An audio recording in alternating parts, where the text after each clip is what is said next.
자, 여기서부터 이제 사진만 보도록 하겠습니다. 예.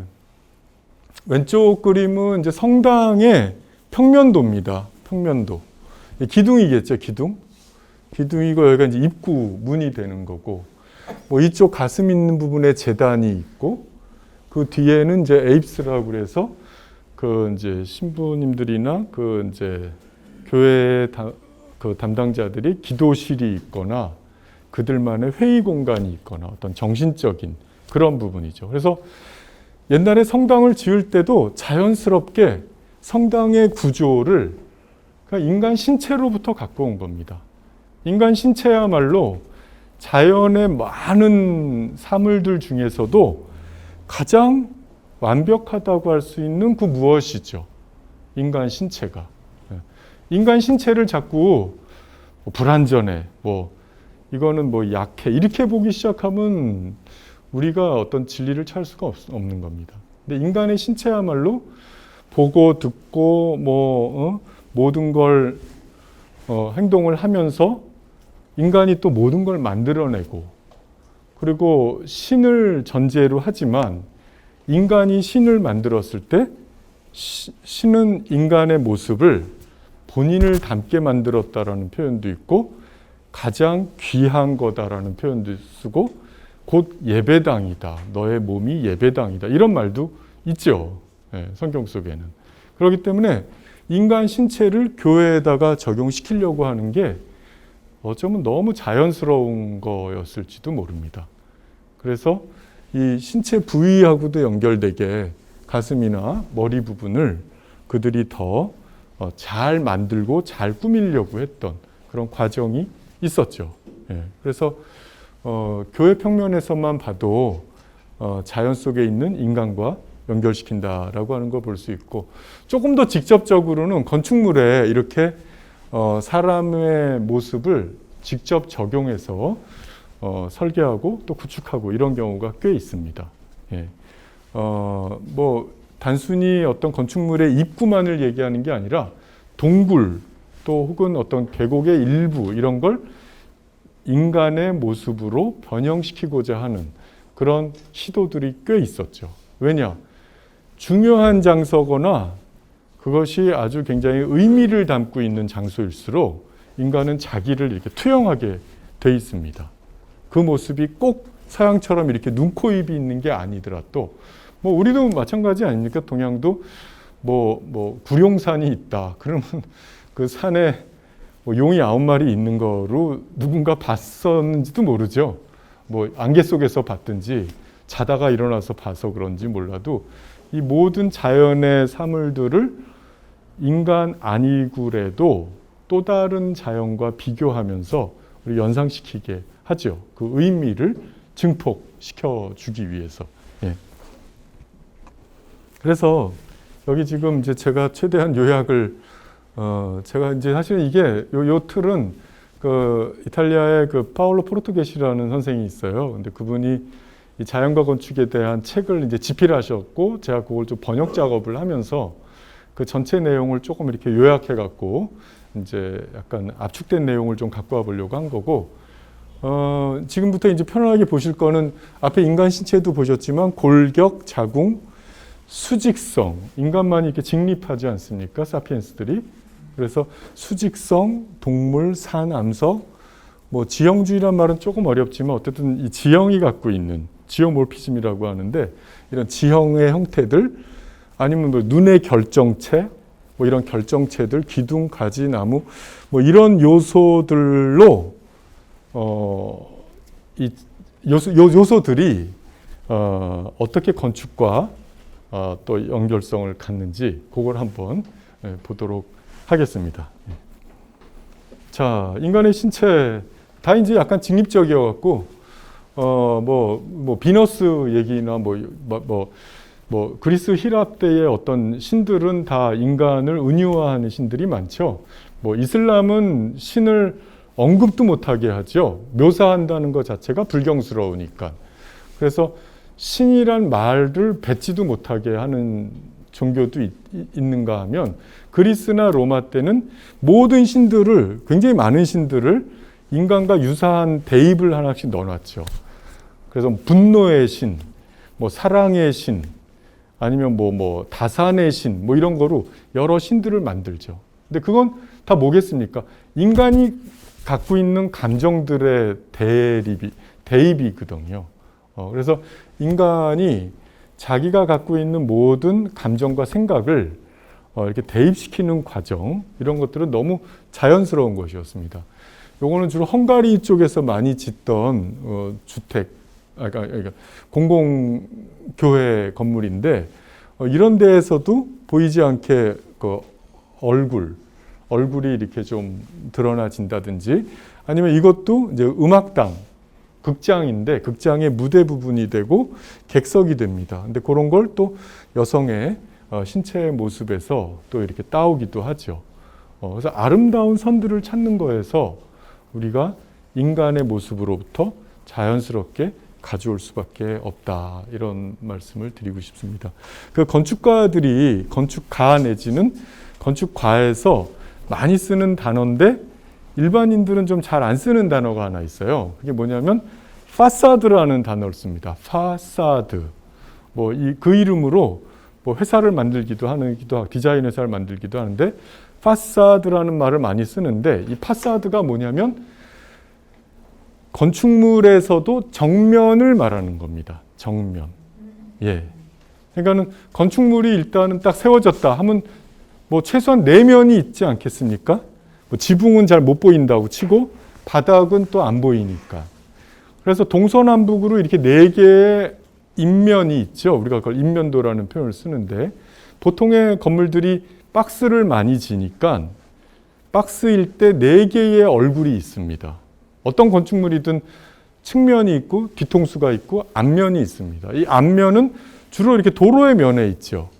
그리고 그 앞면을 통해서 이렇게 사람이 드나들죠. 근데 그 길을 왜 서양 사람들이 파사드라는 말을 썼을까?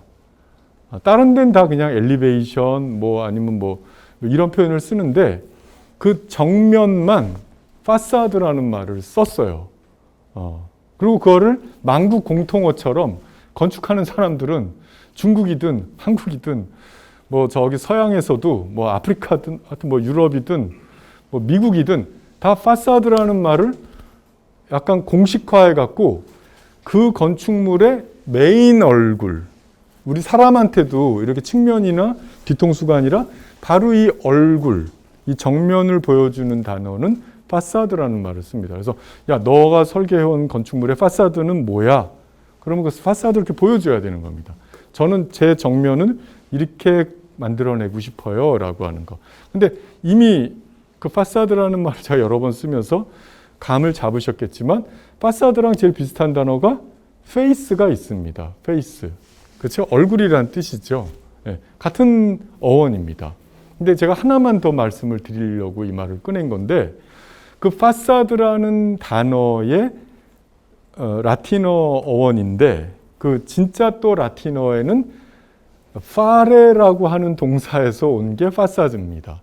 근데 파레라는 동사, 제가 말이 좀 어려워지죠. 그런데 영어로 따지면 do입니다. do 동사. 내가 뭘 한다 하는 때 이 동사 있죠. I do, he does 하듯이 한다 하는 동사가 do 동사인데 영어로. 그걸 라틴 쪽에서는 fare 동사를 씁니다. 그래서 faccio, fai, fa 이런 말로 이제 변형이 되는데, 그 말을 왜 꺼냈냐면, 제가 좀 여기다가 쓰면서 하면 더 좋은데, 얼굴 내지는 건축물의 정면이 하다라는 동사와 같다는 거예요. 그 말은 뭘까요? 결국은 그 사람의 얼굴은 그 사람이 뭐 하는 사람인지가 보인다는 겁니다. 남자면 남자 행동을 하겠죠. 여자면 또 할아버지면 할아버지 행동이 있고, 애기면 애기 행동이 있겠죠. 그러니까 그 사람의 얼굴은 그 사람의 행동이다, 이런 거랑 연결이 되는 겁니다.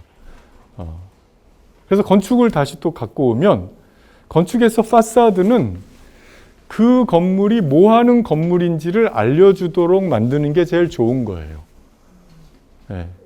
그러니까 좀 달리 표현하면, 이게 건축하는 학생들도 그 개념이 많이 흐트려지는데, 이게 공연장이에요. 예를 들어서 공연장. 공연장인데 공연장의 공연장다운 인면은 무엇일까? 그걸 고민해야 되는데 뭐 인면이야 뭐 이렇게 해도 되고 저렇게 되는 거 아니야? 용도만 평면만 공연장 하면 되지. 그러니까 아무거나 갖다 붙여.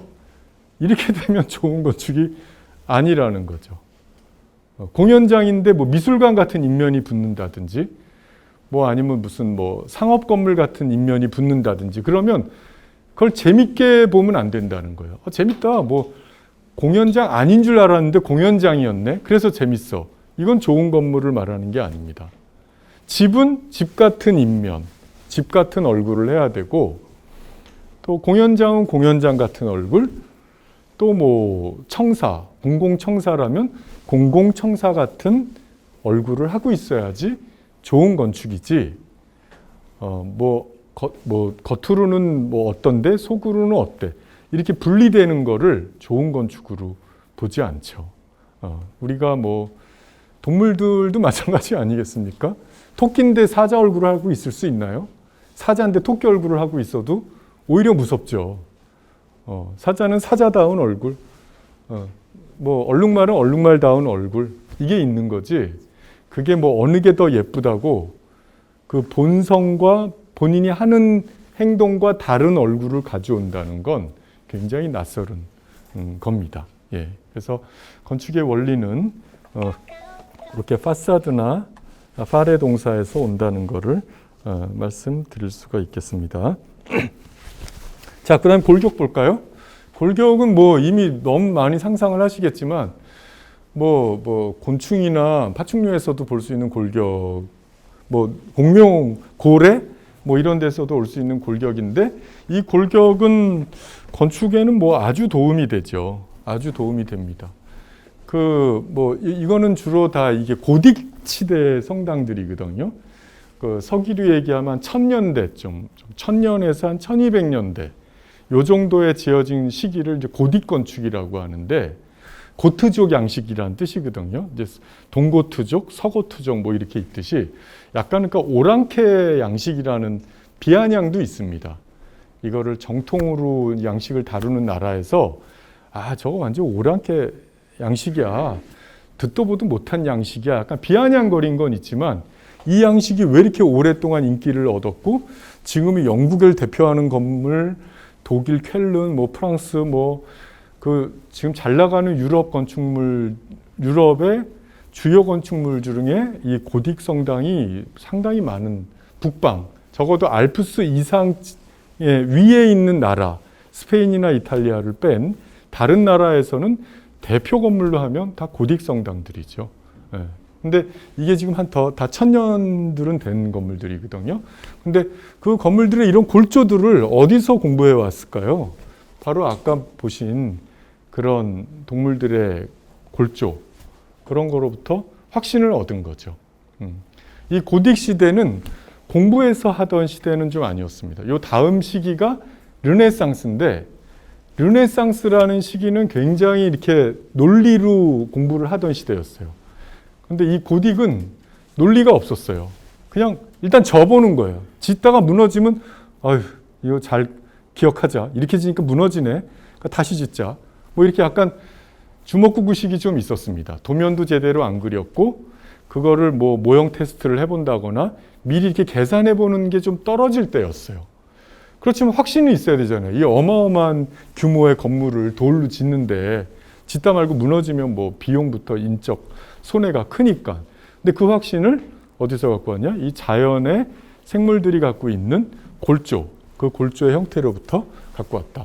누구는 이제 뼈의 조직 이런 거로부터도 볼 수 있었을 것이다. 그걸 통해서 이렇게 계략적인 구조의 원리들을 봤을 것이다. 이렇게 추측을 하고 있죠. 자, 자궁은 뭐 우리가 다 어머니 뱃속에서 나왔듯이 그 뭔가 이렇게 위요된 공간 속에 들어가면 편안함을 느끼죠.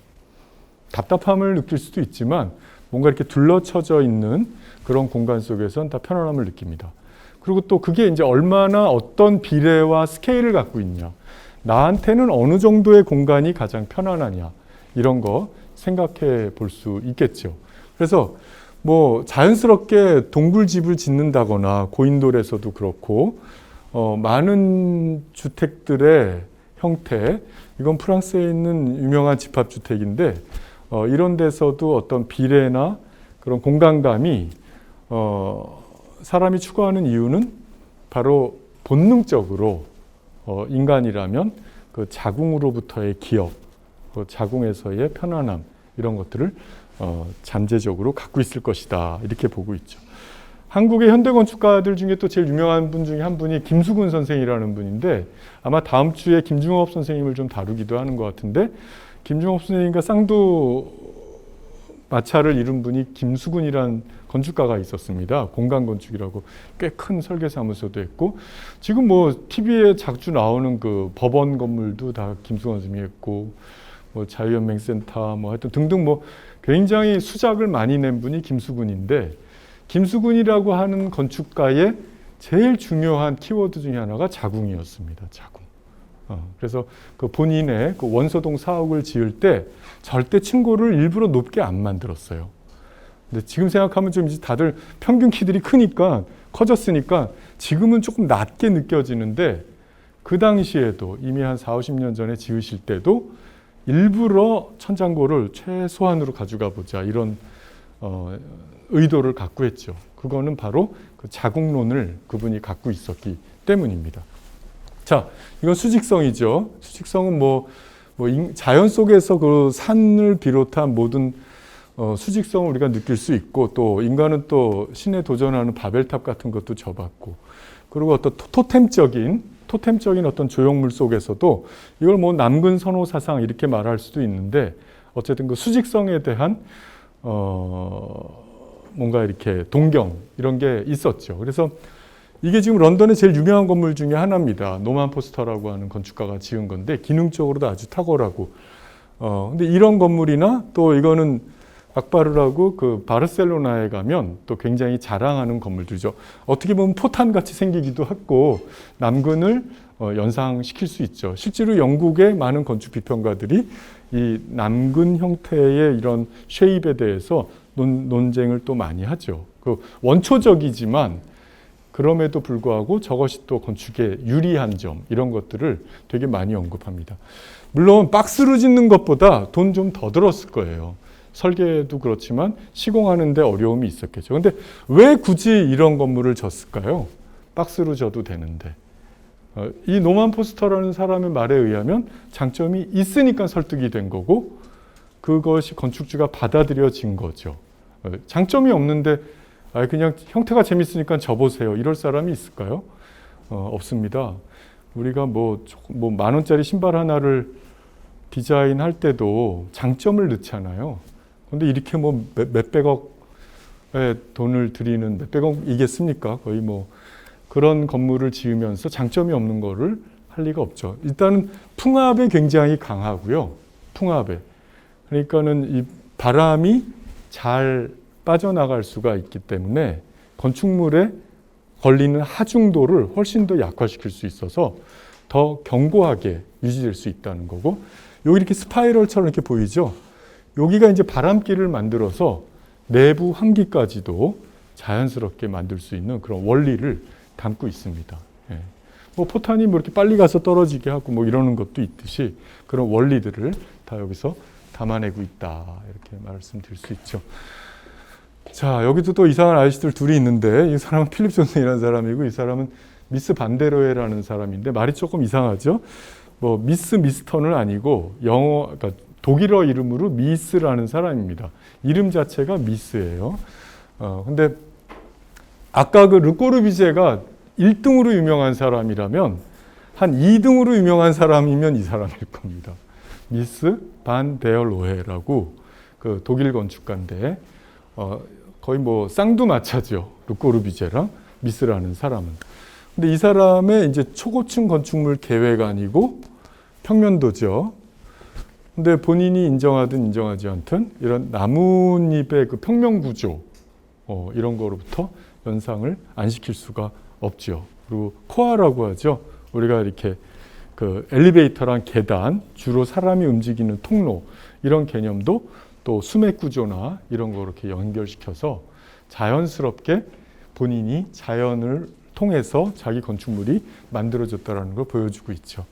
자, 동물은 뭐 퉁쳐서도 너무 많죠. 뭐 독수리로부터 뭐 이런 구조가 나온다든지, 뭐 비행기도 뭐 결국은 새를 본떠서 만들게 된 거고, 연상을 안 시킬 수가 없는 게 아니라 원리를 거기서부터 갖고 오지 않을 수가 없는 거죠. 그게 이상한 거죠. 그래서 뭔가 이렇게 자연의 바람을 이겨낸다거나 혹은 대공간의 구조를 위해서 조금 더 최소한의 기둥을 쓰고 최대한의 더 넓은 공간을 찾을 때 이런 동물의 구조체나 외형으로부터 모습을 닮아오지 않을 수가 없는 겁니다.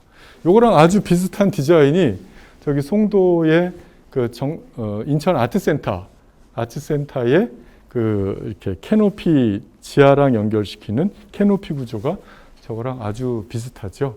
근데 단순히 그냥 멋만 부리려고 한 게 아니라 저런 구조가 이런 풍압에도 강하지만 캔틸레버라고 저희는 표현을 하는데 양쪽에 기둥이 있는 게 아니라 한쪽 기둥으로만 이렇게 최대한 넓게 펼치는, 그렇게 하면 이 밑이 기둥이 없어서 자유로우니까 이런 구조를 만들 때 이런 구조 만들면 편하지 않겠습니까? 이 끝을 또 받치느라고 기둥이 생기면 자동차가 오든 많은 사람이 오든 불편할 거 아니에요. 그러니까 최대한 기둥 없이 그늘을 만들어주거나 유익함을 주고 싶은데 그 원리는 이런 독수리의 날개로부터 그 원리를 배우는 거죠. 비행기의 날개도 마찬가지고. 사실 건축하면서 저는 비행기 날개가 항상 신기해요. 왜냐하면 그 메탈을 쓰면서 그 긴 비행기 날개가 이 몸체에 도대체 어떻게 붙어 있길래 저 풍압이며 하중을 견딜까, 이런 거 보면 이제 그 섬세한 그 구조 디자인이 있죠.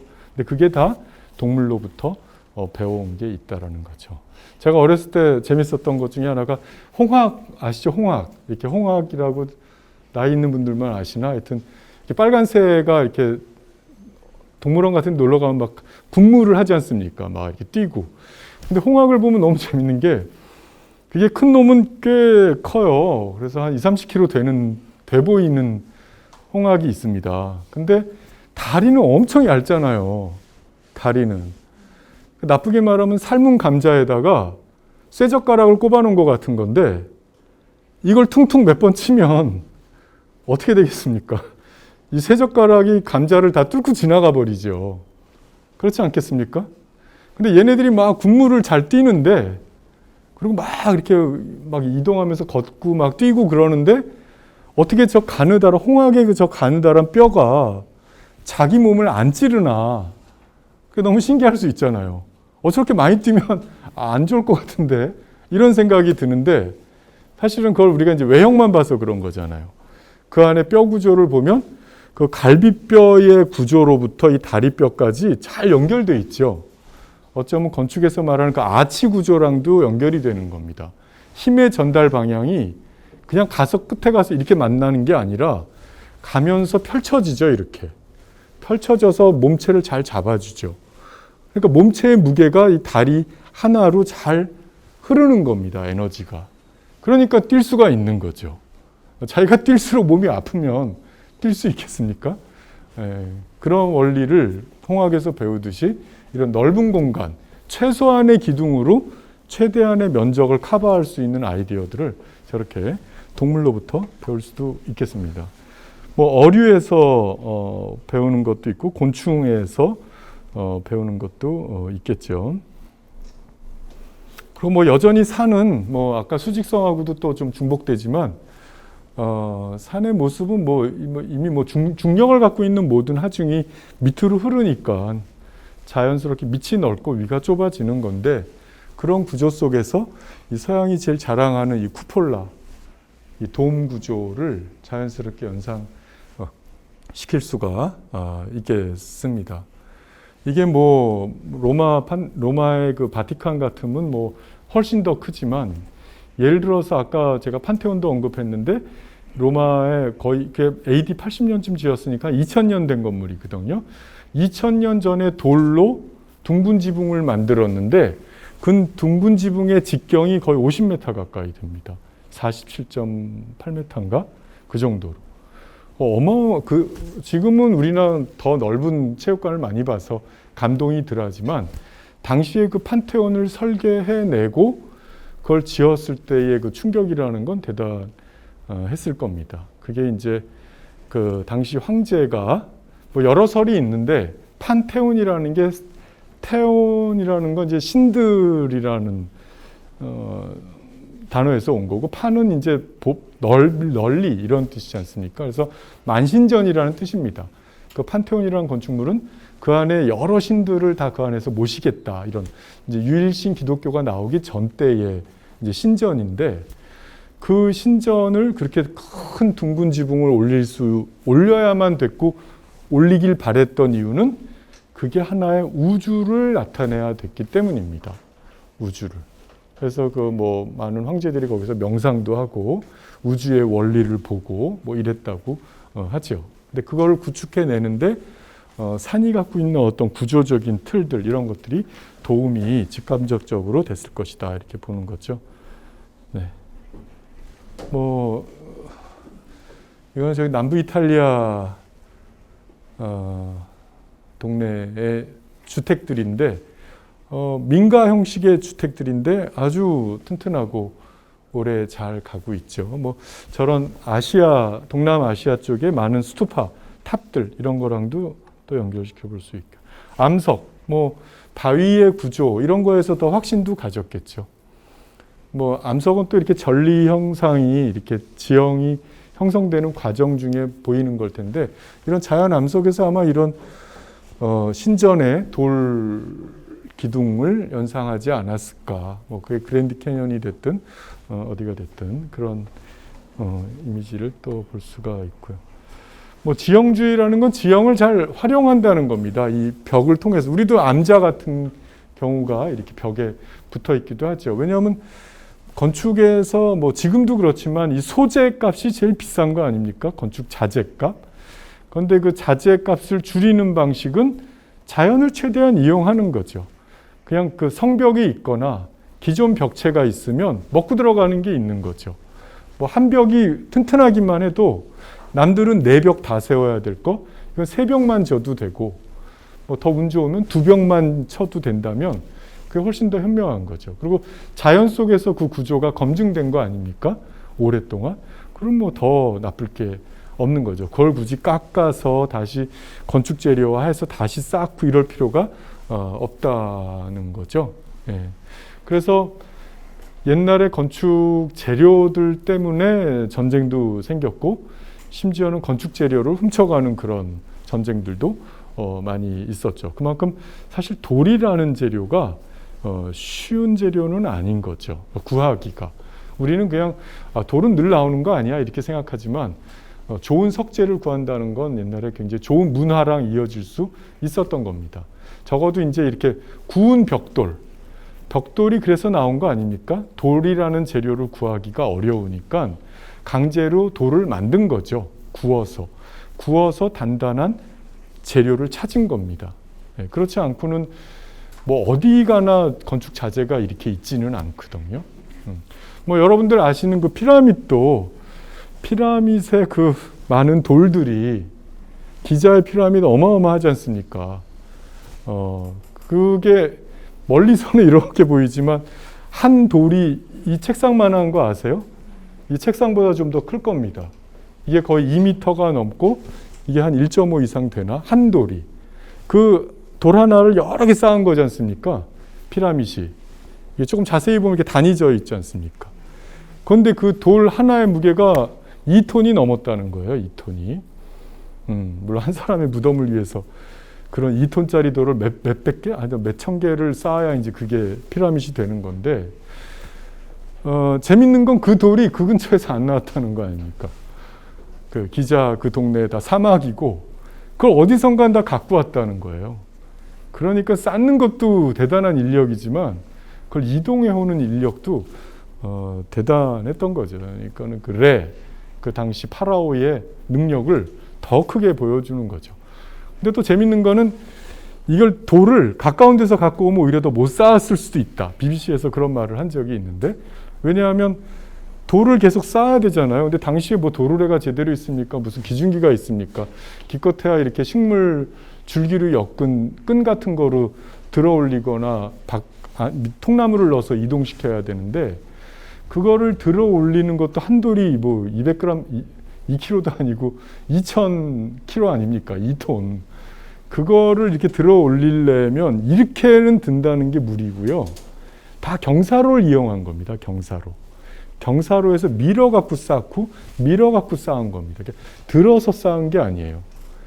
그러니까 무슨 얘기냐면 여기서 여기 쌓을 때 경사도 만드는 거는 어렵지 않겠죠. 근데 피라미드의 그 꼭대기를 생각해 보세요. 어마어마한 높이거든요. 이렇게 147m 되나? 하여튼 그 높이까지 쌓으려면 이 램프가, 경사로가 한 몇 킬로는 나가야 되는 거예요. 한 2km. 2km 바깥에서부터 그 2톤짜리 돌을 밀고 올라온 겁니다. 그 램프를, 경사로로. 나중에 쌓은 다음에 이제 흙을 다 빼낸 거죠. 그렇게 하지 않으면 이게 구축이 안 되는 겁니다.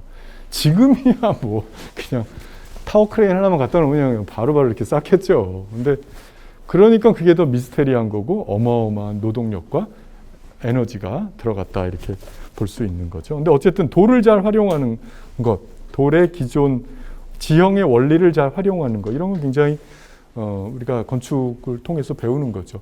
이게 뭐 산성 석축이든 아니든, 또 이건 아시는 분들 아시는 가우디의 건축인데, 이 사람은 뭐 이거는 이제 도심지내에 지은 이제 집합주택인데, 여기의 원리도 뭐 자연산성에서, 자연산성은 더 기본적인 그 암벽들 사이사이 공간으로부터 이렇게 연상돼서 왔다, 이런 얘기를 하는 거죠.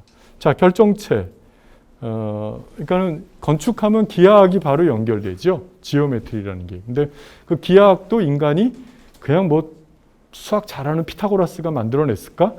이럴 수도 있지만, 피타고라스는 그걸 음으로부터 자기가 비례를 찾았다, 이렇게 하기도 하는데, 사실은 그 비례도 결정체로부터 온 기하학적 비례를 갖고 왔을 수 있다. 암석이든 아니면 어떤 그 외의 결정체들의 그러니까 원형 기하학들, 육각형이든 팔각형이든 이런 것들을 이렇게 연상시키게 해주죠. 그리고 이런 것들이 이렇게 조직을 더 만들어 갈 수가 있죠. 이건 일종의 구조주의 건축물이라고 하는데, 이런 결정체들을 또 이어가죠. 이슬람 사람들이 이거 많이 이용했죠. 그래서 아람브라 궁전의 그런 평면도를 보면 이런 결정체 구조들로 인한 구조 배열을 수학적으로 볼 수가 있습니다.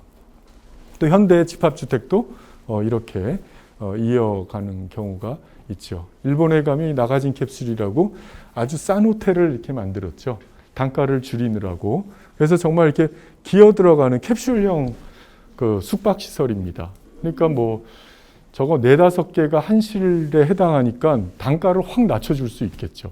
객실 하나 단가보다. 물론 이제 들어가는 사람은 좀 불편하게 자야 되는데, 일본인들 성향에서는 아주 좋았죠. 저렴하고 깨끗하면 싼 게 좋지라고 하는 거로 한때 굉장히 잘 나갔던 호텔이었죠. 네. 오른쪽에 있는 거 뭐 그 캐나다에 있는 헤비타트 때 주거 모델로 이렇게 제시했던 거이기도 합니다. 또 나무의 구조로부터 이런 기둥의 배열을 보게 되는 것, 너무나 자연스러운 거겠죠. 여기에서 이런 이제 기둥 머리 부분을 꾸며가는 게 디자인인데, 이런 디자인들의 모습들도 다 식물의 형태로부터 갖고 왔다라는 걸 알 수가 있죠. 특히 비잔틴이라고 하는 시기가 있었죠. 동방하고 이렇게 연결이 잘 됐던. 그래서 베네치아를 서양의 중심으로 보기도 하지만 동방무역의 핵심이었기 때문에 이 베네치아 안에서 갖고 있는 기술적 보고들이 굉장히 많았습니다. 근데 그게 이 동방으로부터 갖고 오는 지식들이었는데, 그 동방의 지식들이 사실은 자연을 굉장히 잘 파악한 지식들이 있었다라고 하는 걸 우리가 볼 수 있죠. 그래서 식물의 구조, 뭐 이런 것들을 통해서 건축의 구조, 자연스럽게 연결되겠죠. 나무가 이렇게 힘을 받아? 그럼 우리 기둥도 이렇게 하면 되겠네. 라고 생각을 한 거죠. 제가 재밌는 사진을 뭐 넣지는 못했지만 지금 아마 다 아직은 기억하실 거예요. 이렇게 아주 젊으신 분이 있지는 않으니까.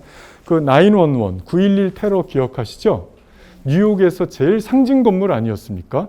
무역센터, 자본주의를 상징하기도 했지만 그 미노루 야마사키라고 일본계 미국 건축가인데 그 건축가의 최명작이었어요. 그 건물은 진짜 아깝습니다. 지금 뭐 다시 그 자리에 새로 뭐 다니엘 리베스킨트라는 사람이 짓고 뭐 그라운드 제로라고 해서 다시 막 잘 꾸미고 우리 안 죽었어, 미국은 안 죽었어 뭐 이렇게는 하지만 건축적인 유산으로는 그 쌍둥이 빌딩이 무너진 거는 굉장히 큰 아쉬움입니다. 건축적 자산으로. 왜냐하면 그 건물이 물론 비행기가 이렇게 들어가서 그 연료를 그것도 출발하자 얼마 안 돼서 연료 잔뜩 실은 게 들어가서 그 철골을 다 녹여내니까 철골 건축의 최대 약점을 굉장히 잘 이용한 거죠. 그 테러 집단들이. 그렇긴 하지만 그런 취약점은 있었지만 그런 정도의 사건이 아니었으면 아마 몇백 년도 보존하고 가치가 있는 그런 건물이었습니다. 근데 그 건물에 진짜 가치들이 여러 개 있는데 그 건물이 이제 뭐 무셔였으니까 못 가보지만 저희가 굉장히 큰 건물이거든요. 그 큰 건물에 기둥이 없습니다. 그 건물이. 그 큰 건물이 기둥이 없다는 게 이해가 되십니까? 정말 기둥이 없었을까요? 없었습니다. 그 당시 그 건물의 평면도를 입수해 보시면 기둥을 찾을 수가 없을 겁니다. 안 만들었으니까 기둥. 그럼 기둥 없이 그게 어떻게 쓰나요? 물론 코아라는 건 있죠. 코아. 코아라는 건 엘리베이터, 계단은 있습니다. 지금 여기 제가 칠판을 좀 그려드리고 싶은데 정사각형의 네모난 박스 건물입니다. 그게 이제 두 동이죠. 모서리 방향으로 이렇게 이어져 있는데 그 영화 한번 보시면 되게 재밌는데 프랑스 영화로도 있었고 리메이크해서 선 위를 걷는 남자인가? 맨 온 와이어라는 그런 영화 있습니다. 그 영화 보면 이제 그 미친놈은 아니고 그 이제 이렇게 줄 타는 거 건너는 사람이 그 두 건물을 줄로 그것도 막 다 만들어준 게 아니라 자기가 밤에 몰래 그냥 경찰 눈 피해갖고 걸어갖고 그 길을 건너가거든요. 아무 안전장치 없이. 그 사람의 희열은 그거였나 보죠. 근데 어쨌든 그 건축물이 어마어마한 높거든요. 그러니까 400m 정도 되는 거죠. 100층이었으니까. 층고 4m만 봐도 400m가 넘는 거죠. 그 400m 넘고 그 큰 건물이 이 방에 한 10배는 되지 않을까요? 못해도 한 층이? 10배가 뭡니까? 뭐, 한 15배도 될 것 같아요. 그 넓은 건물에 어떻게 기둥이 없을 수 있나요? 그거는 바로 외피로 기둥을 전부 돌렸기 때문입니다. 근데 외피에 큰 기둥이 하나도 안 보여요. 그러면 큰 기둥이라도 보이면, 이거 기둥 아닙니까? 이랬을 거예요. 근데 기둥이 없어요. 기둥이랄 게 없고 다 창틀바 정도만 보입니다. 창틀바. 근데 창틀바 같은 자잘한 기둥을 여러 개 깔은 겁니다. 테두리로. 그러니까 굵은 기둥이 한 뭐 10개든 20개든 있으면 기둥 있잖아요. 이럴 텐데 그 기둥을 한 50개로 쪼갠 겁니다. 그러니까 50개가 넘지요. 하여튼 한 7, 80개 되는 자잘한 기둥을 테두리로 다 돌린 겁니다. 그래서 한마디로 어떤 구조를 생각하면 되냐면 각파이프 구조를 생각하면 됩니다. 각파이프. 각파이프 힘 받죠? 각파이프 안은 비어져 있지 않습니까? 각파이프에, 그러니까 제가 이제 아까 대나무가 나와서 그런데 대나무도 안엔 비어져 있지 않습니까? 물론 막이 있는데 대나무도 안엔 비어 있고 테두리 표피로만 이게 서 있지 않습니까? 어쩌면 미노루 야마사키가 대나무 구조로부터 배웠는지 내부 기둥은 싹 없애고 기둥의 개수를 어마어마하게 잘게 쪼개서 테두리로 다 촘촘하게 박은 겁니다. 이렇게 테두리로만. 그러니까 딱 붙어 있지만 않지 창문틀 간격으로 요거보다도 좀 좁은 창문틀 간격으로 다 기둥이 쓴 겁니다. 외피로. 그러니까 각파이프 구조가 된 겁니다. 그러니까 이 안에 기둥 하나도 안 넣어도 되는 거예요. 여기만 해도 저 회색 기둥이 2개나 보이지 않습니까? 못해도 한 600짜리 이상, 한 700 정도 되는 기둥이 2개가 있어야 그나마 이 건물을 지탱하고 여기도 이거 이렇게 2개가 보이지 않습니까? 근데 그 큰 건물이 이런 기둥이 없어요. 창가 쪽이든 내부 쪽이든. 왜냐하면 자잘한 기둥으로 그 기둥이 창틀을 잡아주는 역할을 했습니다. 그러니까 일석이조죠. 어차피 창달을 내면 창틀이 필요한데 그 창틀을 구조로 활용한 겁니다. 잘게. 그랬더니 내부에 기둥이 필요 없는 구조를 계산해낼 수 있었던 거예요. 굉장히 지혜로운 건물이죠. 근데 여기서 이제 제가 왜 그 얘기를 꺼냈냐면, 자, 안에 기둥을 없애고 튼튼한 건물을 만들려면 그럼 이 기둥이 너무 넓게 가면 불안하겠죠. 그러니까 촘촘할수록 좋아요, 이거는. 각파이프처럼. 근데 촘촘한 기둥을 땅까지 받게 되면 어떤 일이 생기죠? 1층 로비가 좁게 들어가야 되잖아요. 1층 문을 좁게 들어가야 돼요. 왜냐하면 그 바늘 같은 작은 기둥들이 테두리로 돌았으니까 그게 땅까지 박혀 있어야 됐을 거 아닙니까? 그게 안 박혀 있으면 구조가 아니죠. 그런데 그 창틀 사이즈 정도, 요거보다도 좁다고 그랬는데 요만한 간격으로 다 땅까지 박혀 있으면 위에서야 창틀이 좀 좁으면 어때? 하지만 1층에서 드나들 때는 회전문도 좀 있어야 되고 뭐 짐도 들어가야 되고 또 1층은 피난층이니까 한꺼번에 사람이 쏟아져 나올 수도 있고 근데 문을 그렇게 좁게뿐이 못 만든다는 단점에 부딪혔을 거 아닙니까? 이 미노루 야마사키라는 건축가가. 근데 그 사람이 기둥 없는 건물은 만들고 싶고 1층도 넓게 들어가고 싶은 거예요. 널찍하게. 그 문제를 고민하다가 이거 보고 푸는 거죠. 이거 보고. 위에서 창틀과 좁은 것들이 모아갖고 이렇게 기둥으로 모이는 겁니다. 그럼 상부로 올라가면 창틀이 요만해도 밑에선 기둥 한 두세 개면 되는 거예요. 이해가 됩니까? 그러니까 옛날에 그 부셔진 미노루 야마사키 세계무역센터 전 건물의 1층을 보시면 널찍널찍해요. 기둥들이. 시원시원하게 들어갈 수 있습니다. 왜냐? 올라가면서 쪼개지면서 구조를 잡아주니까. 그러니까 상부의 창문 틀은 가까워도 이게 1층으로 내려오면서 다 이런 구조로 모여지게 됩니다. 4개의 기둥이 하나씩 모여지죠. 4개의 창틀이. 그리고 1층 뭐 넉넉히 다니죠. 넉넉히. 정말 100층짜리 건물답게 드나드는데 아무 문제 없습니다. 네. 그래서 좀 걱정은 됐겠죠. 이거 무너지는 거 아니야, 이거 건물? 근데 아이러니하게 무너졌는데 그건 구조 때문에 무너진 게 아니라 그 철골의 특성상 누가 거기다가 그 많은 기름을 넣고 때울 생각을 했겠어요. 그거는 상상을 못했던 건데 그런 일만 아니면 무너질 리는 없는 건물이었죠. 네, 제가 말이 좀 어쨌든 길어졌고, 자 나무 구조뿐만 아니라 우리는 이런 그 어떤 낙뢰 이런 거에서도 볼 수가 있기도 하겠죠. 나무 구조에서 뭐 기둥을 연상시키는 거 이런 것들은 뭐 이 책의 저자인 파울로 포르투게시의 그 이슬람 사원입니다. 뭐 딱 이런 원리죠. 위는 창틀이 좁지만 밑으로 내려오면서 다발로 묶이니까 밑은 넓어지죠. 넓어지니까 얼마든지 다니는데 문제가 없죠. 자, 꽃의 개화되는 모습. 뭐 성당의 구조 모습하고도 연결돼 있고 아르누보라고 하죠. 이런 양식을 프랑스를 중심으로 벨기에를 중심으로 퍼졌던 양식인데 아예 식물 무늬를 그냥 그대로 써보자. 그럴 때 저기에 구조부터 디자인부터 모든 게 다 들어있으니 그걸 억지로 해석하지 말고 직접 써보자. 이렇게까지도 했었죠. 자, 뭐 이거는 시드니에 있는 오페라 하우스죠. 아주 유명한 공연장이죠. 근데 이게 그 법적 소송 엄청 많이 갔다는 얘기 알으시죠? 왜냐하면 원래 지으려고 했던 공사비에 천문학적으로 공사비가 늘어나면서 건축가랑 시공자랑 또 이 건물을 소유하고 있는 시와 어마어마한 법적 싸움이 생겼겠죠.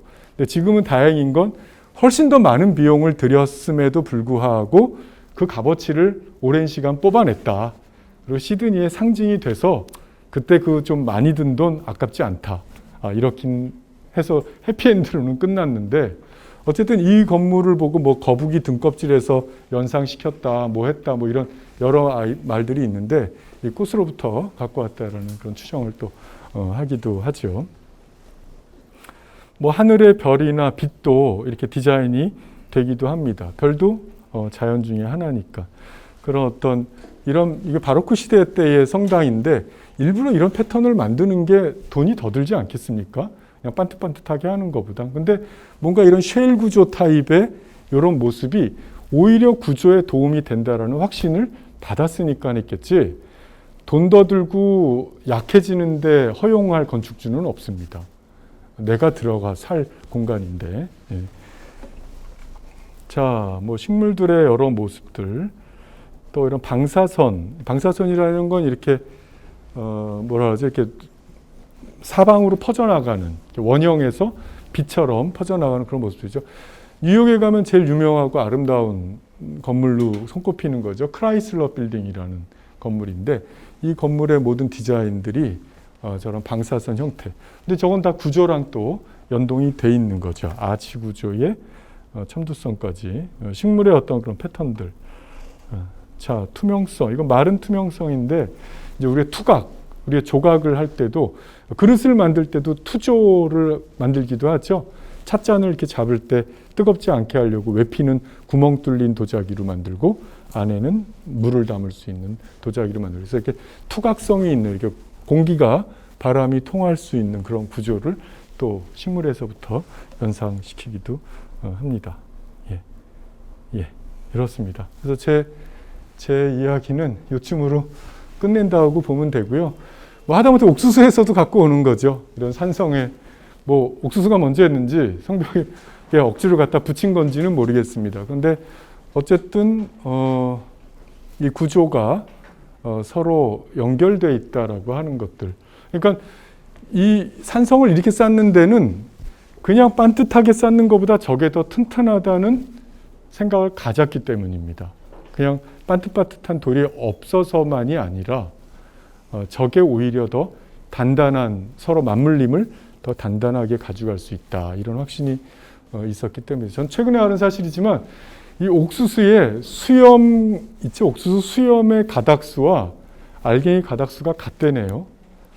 예, 그러니까 한 알갱이에 한 수염씩인 것 같습니다. 근데 밑에는 되게 많던데 밑에는 그거는 이 끝으로 갈수록 아직 못 큰 자잘한 옥수수들이 다 있는 겁니다. 그러니까 얘가 갖고 있는 유전자는 그 수염수대로 클 수 있었던 애죠. 그렇게 다 못 큰 애들도 있겠지만 그냥 그거는 사실 번외인데 인간은 그런 거로부터 재밌는 상상을 합니다. 자, 이게 이제 마지막 장면이고요. 혹시 좀 시간이 한 5분 있다면 질문도 받겠습니다. 결국은 우리가 자연과 건축은 그 유사성에서 모든 원리를 배우게 된 거다.